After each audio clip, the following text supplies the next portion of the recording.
kijana huyu hakuwa anahatarisha maisha ya mtu yeyote.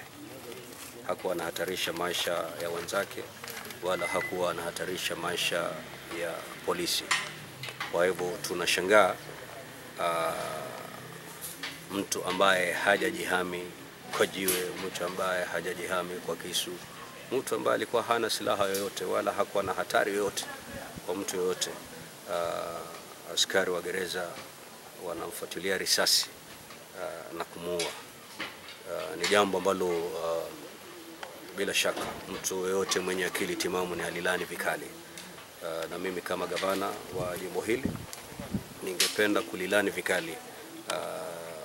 vikali kitendo kile. Kisa hiki sisi kama serikali na sisi kama wakazi wa Kilifi hatutakaa tu kifo cha ndugu yetu kisahaulike tu kama aliwawa ni ndege. Tunachotaka ni upelelezi ufanyike kwa kina. Tunajua wazi wahusika ni polisi, tunajua wazi wahusika ni waajiri wa serikali ya kitaifa, na wale ambao watahusika katika upelelezi huu ni wale polisi. Kwa hivyo tunataka kujua ikiwa kutakuwa na ukweli na uwazi katika upelelezi huu. Lakini ikiwa kwa sababu alihusika ni polisi kama mimi, kwa hivyo wafinike mambo, sisi kama jamii hatutakubali. Manake kisa kile hakitukia usiku, kilitukia wakati wa asubuhi ambapo watu walikuwa wengi na waliona kwa macho yao yale yote yalojiri. Kwa hivyo ukweli hatutaki uanze kubanwa. Tunataka upelelezi wa kina, upelelezi wa kweli na wa haki, ili yule mhusika aliyehusika kufyatua ile risasi na kumuua ndugu yetu awekwe korokoroni na bila shaka mashtaka ifunguliwe dhidi yake. Mimi mwenyewe kama seneta nitajukumika, na sikujukumika tu kama seneta, hapana, lakini jambo kama hili kisheria lazima lifuatwe.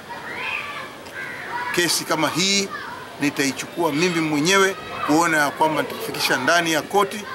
Nitaishtaki serikali kuona ya kwamba kijana Jamal Washi Nyamawi ambaye sasa ni marehemu amelala hospitali hapa yetu ya Kilifi akiwa mochari.